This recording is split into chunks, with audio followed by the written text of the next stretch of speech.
ধৈর্য ধরো, এত চিন্তা কিসের? উড়ছে ধুলো, উড়তে দাও। মাথায় রেখো, নিজে নিচে তাকে পড়তেই হবে। শুধু হাওয়ার গতি কমতে দাও। সব সময় সমান গতিতে হাওয়া চলে না।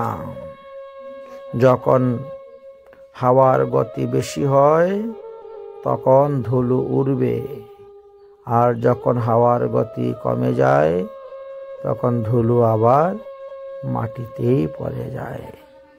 তাই এত চিন্তা করবেন না, উড়ছে ধুলো, উড়তে দাও।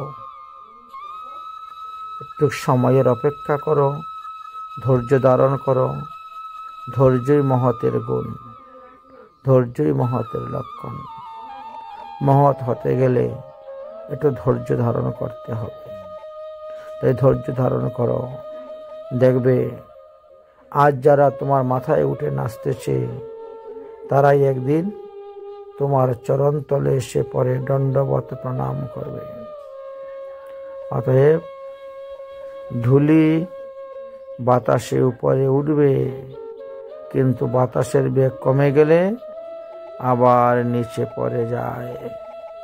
ঠিক তেমনি ভাবে যারা তোমাকে আগে দণ্ডবত প্রণাম করত, কিন্তু এখন অন্য লোকের ইন্ধন পেয়ে তারা এখন খুব উঠতেছে, আপনার নিন্দা বদনাম বন্দনাদি করতেছে।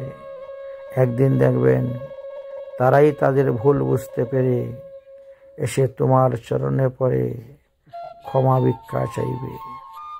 অতএব ধৈর্য ধরো, ধৈর্য ধরো, সাধু সাবধান, ধৈর্য ধরো।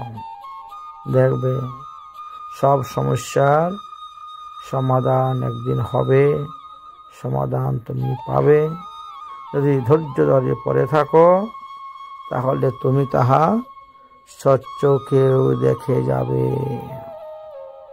তাই তো মহাজনগণ বলছেন, কে তোমার নিন্দা করলো, কে তোমার বদনাম করলো, কে তোমার কি করলো, ওইগুলার জন্য চিন্তা করিও না। উড়ছে ধুলো, উড়তে দাও। একদিন না একদিন তারা এসে তোমার চরণ তলে পড়বে। রাধে রাধে, সাধু সাবধান।